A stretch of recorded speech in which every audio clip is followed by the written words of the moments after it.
Bonjour à tous. Hop, j'arrête le tremblement de la caméra, du téléphone. Voilà, on est stable.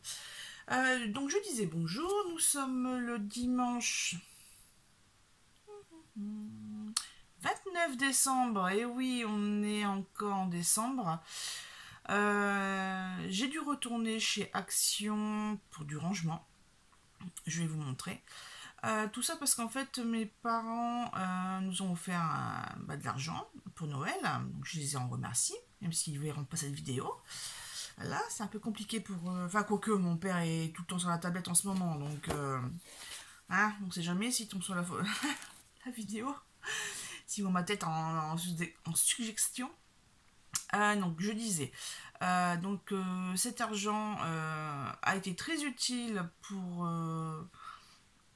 pour mon bureau, puisque j'avais des meubles à virer et qui étaient franchement pas pratiques. C'était un truc de récup et franchement ça prenait plus de place qu'autre chose. Et donc j'ai investi dans une Besta 192 cm de haut sur 60 de large et 40 de profondeur. Voilà. Je voulais pas prendre de Kallax 8 cases parce qu'en fait c'était plus petit et pour ce que j'allais mettre dedans, en fait c'était des grosses boîtes que je voulais mettre dedans. C'est des boîtes en carton que je traîne depuis 10-15 ans, 15 même plutôt. Et monsieur en avait marre de voir la pile de carton traîner dans le grenier. Donc il fait ah, tu veux faire ça de là? Oui, chef. Non, j'ai pas dit oui, chef. J'ai fait je fais ce que je veux. Non, allez, un peu de sérieux. Donc, j'ai pris les mesures de la boîte et la Besta correspondait parfaitement à mes conditions, à mes obligations. Voilà. Et de cette là, j'ai pris des tablettes et les tablettes, effectivement, il faut que je les remplisse. Donc, j'ai vidé le fameux meuble dont je vous parlais, là, qui est franchement pas pratique. Donc, il y avait une grosse partie magazine. Donc, j'ai regroupé tous mes magazines Esprit Skybooking. Donc là, il y aura je vais essayer de faire quelque chose pour l'an prochain. Il faut encore que ça mûrisse. Il faut encore que ça mûrisse, que ça s'organise, mais voilà. Bon, je vais arrêter de parler, là, ça fait 2 minutes 40. Je suis allée chez Action pour retrouver ce type de boîte. Donc c'est une petite, c'est... attendez, je prends ma règle. C'est une 20 sur 15. On va dire ça, en gros, 20 sur 15. Comme vous voyez, j'ai mis mes petits 3D die cuts montés. Et après, je vous montrerai aussi ce que j'ai fait des deux autres boîtes. Et il me reste 2 grandes boîtes comme ça, c'est la taille au-dessus. Vous voyez, c'est la taille au-dessus. Ces boîtes-là étaient toutes cassées. C'est-à-dire que, pas l'ensemble, mais ici au niveau des petites charnières, il n'y avait plus que les petits bouts noirs en fait, de mis dedans en fait. Donc la poignée était cassée, donc je suis bon, je suis venue pour rien avec une. Mais non, pas tant que ça. Pas vraiment, puisqu'en fait, j'ai regardé un peu plus loin et il y avait cette version-là en 20-20. Donc j'en ai pris 3 et arrivé à la caisse, elle m'a dit ah bah oui, ceux-là ils sont vendus avec des boîtes. Je sais pas, j'ai pas vu. Et en fait, elles étaient vraiment très éloignées l'une de l'autre. Donc j'ai laissé mes affaires à la caisse et j'y suis retournée. Et en fait, ce sont ces petites boîtes-là. Ces casiers ici. Donc je vais vous montrer. Donc les casiers à l'arrière. Et puis, ça se met dedans. Tout simplement. Et puis on a encore du rebord ici. Pour mettre des choses un peu plus volumineuses. Ça ne va pas se tasser avec le couvercle. Donc voilà mes achats. Et autre trouvaille, j'étais bien contente. Parce que de cette là sur l'armoire, j'ai aussi sorti mes feutres à alcool parce qu'ils sont toujours enfermés dans les tiroirs, ou que ce soit de mon caisson Alex ou de ma commode Malm. Et c'est vrai que je ne les utilise pas. De ce fait, je vais encore recommencer avec de ce fait, attention à vous. J'ai retrouvé en même temps, puisque c'était rangé avec, mon fameux nuancier. Donc les numéros, Alors, ceux qui sont barrés, en fait, c'est parce que ça n'existe pas. En fait, ça correspond au nuancier Copics, il me semble. J'avais fouillé sur internet et j'avais enfin trouvé le bon nuancier avec les numéros. J'ai juste mis les numéros, hein, j'ai pas mis les noms des feutres. Et bah, ceux que j'ai, bah, ils sont fluotés. Et ceux que j'ai en double, là c'est en triple par exemple. En double, bah, il n'y a qu'un point de ce fait.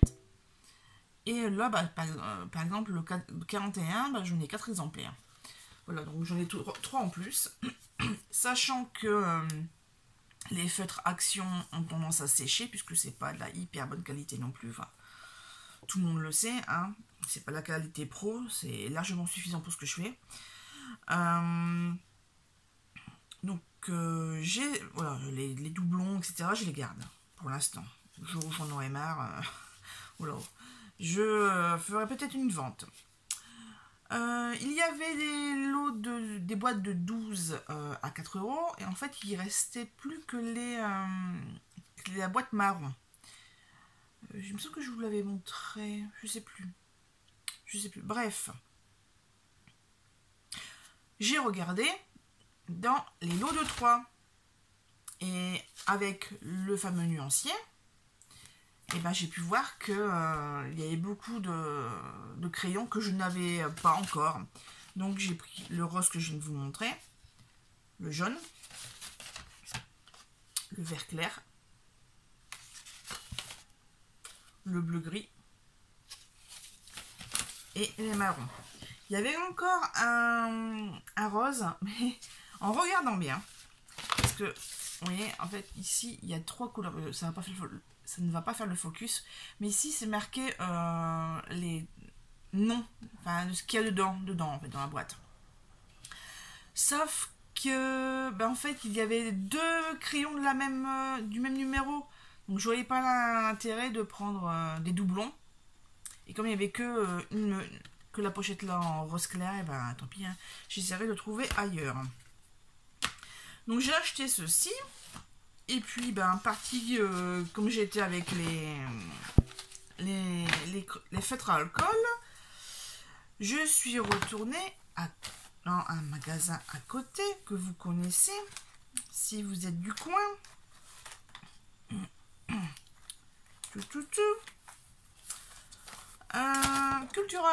Cultura Béthune. J'y suis allée spécifiquement parce que je n'avais plus de Faber-Castell en 3000. Non, c'est pas du Faber-Castell. C'est du Uni, je sais pas quoi. C'est Mitsubishi Pencil. C'est cela. Donc moi je fais le Bugeot avec mon 03. Mais j'en ai un qui est quasiment... faut vraiment le mettre droit pour que ça écrive. Donc j'en ai racheté un nouveau. Et de paire, j'ai pris celui de 0,2. Ensuite, comme je n'ai pas trouvé de crayon à mine légèrement flexible, je suis allée dans le rayon un peu manga, enfin art, voilà, art, tout ce qui est aquarelle, peinture, crayon alcool.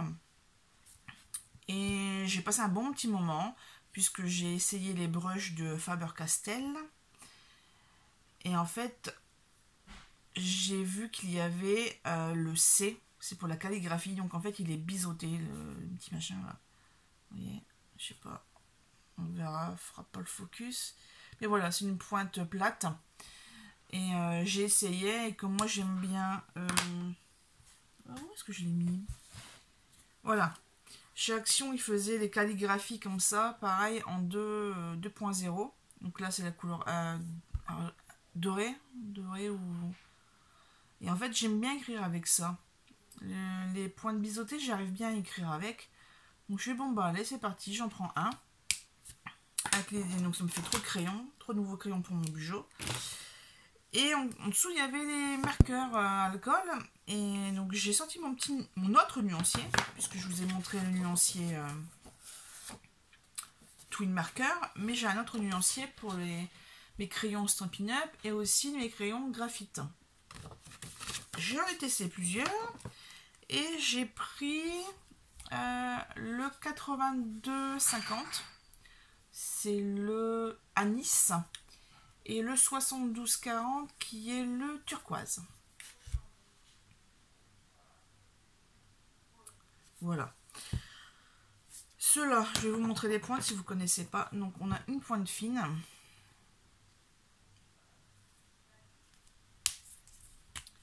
Et une pointe biseau. Voilà. Hop.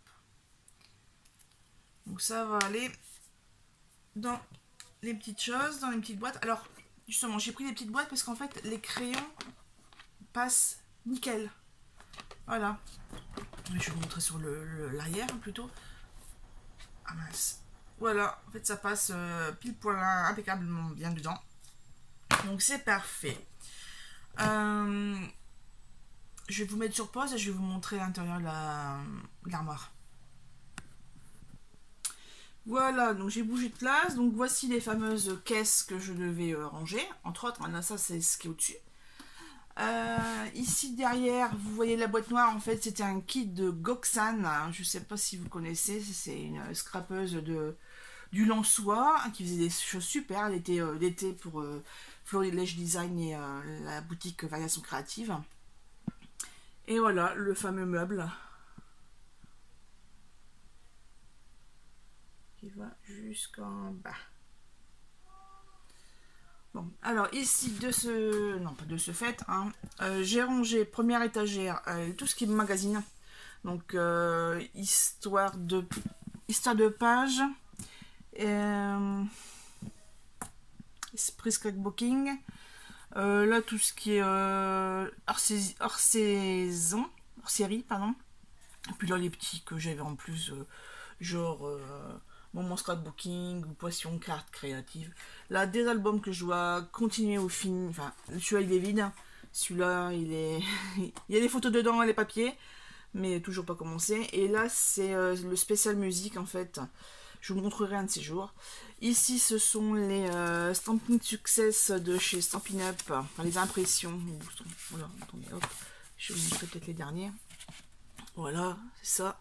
C'est les magazines qu'on a quand on est démonstratrices, ouais, c'est ça. Deuxième étagère, voilà. Là, en fait, c'est tout ce qui est colorisation. Donc, les encres à alcool. Je vous montre la boîte que j'avais pris. Voilà, c'était celle-ci. La marron. Bon, j'avais des doublons, moi, mais bon, voilà. Là, ici, c'est justement les doublons. Là, c'est les premières. Et là, c'est les doublons. Là, j'ai mes chaméléons. Les graphites. Et ça, c'est les boîtes Stampin' Up. Donc, oh, c'est sombre, on voit rien. Les Stampin' Blade et les crayons gras. Et ici, c'est des... Il n'y a pas de Stampin' Up, là. Les crayons aquarelles. Ici, troisième étagère. J'ai les restants de matériel de mini que j'ai fait en crop. Là, c'est de la pâte à brin. Là, c'est un album que je dois finir aussi. Il faut que je le fasse. Ça, c'est pas mini. Enfin, c'est vacances. Et là, c'est tout ce qui est une création de cartes. Voilà. Et après, bah, en bas, c'est mes trucs à vendre ou des choses que j'ai en vrac. Voilà, attention. Hop là. Sur son mur ici, j'avais mis une carte de France. Et en fait, le scotch, il tient pas sur le placo. Donc, bon, bah tant pis. Voilà, m'a coûté sur cette mini tour de caméra ici. Sur ce mini tour de scrap room, je vous en ferai un en global quand il y aura moins de brins. Puisque j'ai gardé des cartons, je vais essayer de faire des structures de mini, ou je sais pas ce que je vais faire avec le grand carton. Attendez, je vais peut-être vous le montrer. Parce que là, c'est 1,92 m. Hein. Donc, voilà. Donc ça, je vais le garder, je vais voir ce que je peux faire. Là, c'est pareil, j'ai gardé ce grand ici. C'est assez épais, donc je vais essayer de faire une petite créa. Je vais peut-être arracher le support et puis coller des pages, des vis, des machins. Enfin, voilà. Je vais essayer de faire un petit quelque chose avec, comme il n'est pas tordu, etc. Ah oui, attendez, je vous remets sur pause. Voilà, changement de place.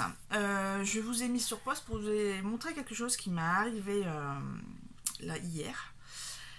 Justement, concernant le bullet journal. Je vous avais montré, voilà, l'an dernier en fait j'ai travaillé sur celui-ci. Donc un bullet journal de chez Action que j'ai payé 2,50 € à peu près. Hein. Donc l'arrière, voilà, il est comme ça. Donc j'avais laissé les pages de garde, les exemples.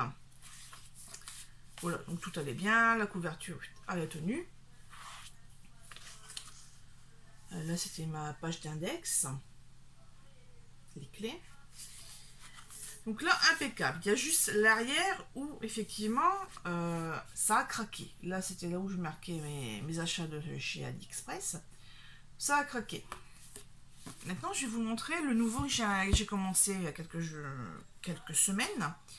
Parce qu'en fait, il n'y avait pas cette page pour le mois de décembre. Donc, j'ai dû entamer celui-ci. Sauf que sur celui-ci, j'ai enlevé les pages de garde. Et en fait, je sais pas, ça a dû fragiliser la tranche, puisque la page de couverture a craqué, comme la page arrière de couverture sur mon bleu.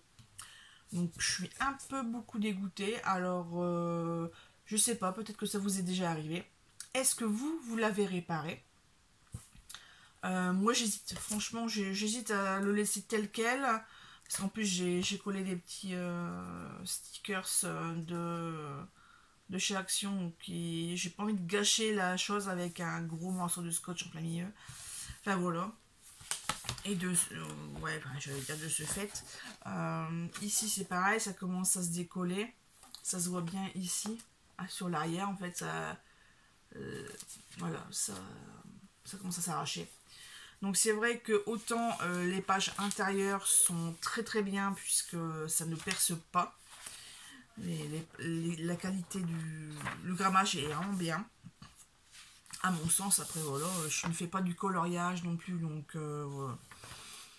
Pour ce que je fais, mais vous voyez par exemple là, bah ça craque quoi. Donc je suis assez déçue. Voilà, franchement, c'est vrai que pour... j'ai démarré un bujo et un bullet journal et je commence ça avec un truc craqué, donc ça me fait un pincement au cœur, quoi. Voilà, bah c'était juste pour vous dire ça. Donc les achats, Action, le bullet journal, mon nouveau rangement. Donc là, normalement, c'est bon. Au niveau des achats, de toute façon, je peux plus rien dépenser. Je suis très tentée d'acheter une nouvelle tour à tiroir, mais on verra ça durant les soldes.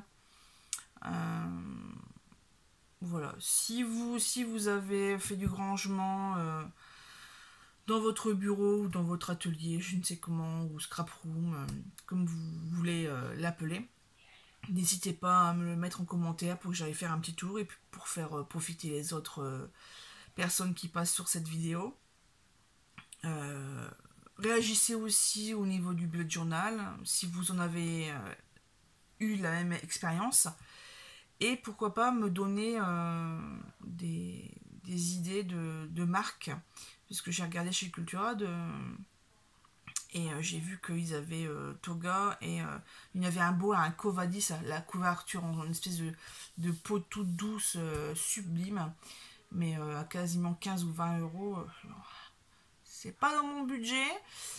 Voilà, je fais un truc à moins de 3 € et là, mettre 5 ou 7 fois plus d'argent dans ça, ça me fait un peu mal. En plus, moins de pages, parce que c'est du 192 pages, un truc comme ça, il me semble, ou 160. Donc voilà, moi, il faut que ça tienne un an. Voilà, donnez-moi des pistes, dites-moi ce que vous utilisez comme crayon aussi pour écrire à l'intérieur. Sachant que moi, les colorisations, je les fais avec les crayons aquarellables Stampin' Up, comme ça. Là, c'est le gris, hein, mais voilà. C'est ce truc-là, Stampin' White. Et comme ça irait peut-être mieux. Je vous mets dans les deux sens. Donc là, c'est le gris. Voilà, je ne fais pas trop de colorisation. C'est vraiment un bijou minimaliste que je fais. J'essaie de mettre plutôt des stickers que je trouve chez Action ou ailleurs dedans pour dire d'illustrer un petit peu. Voilà. Sur ce, je vous laisse. Bon week-end, bon dimanche. Et on se retrouve sûrement l'année prochaine avec peut-être un petit challenge scrap. Je sais pas, je dis ça comme ça pour ceux qui regardent la vidéo jusqu'à la fin. Allez, à bientôt.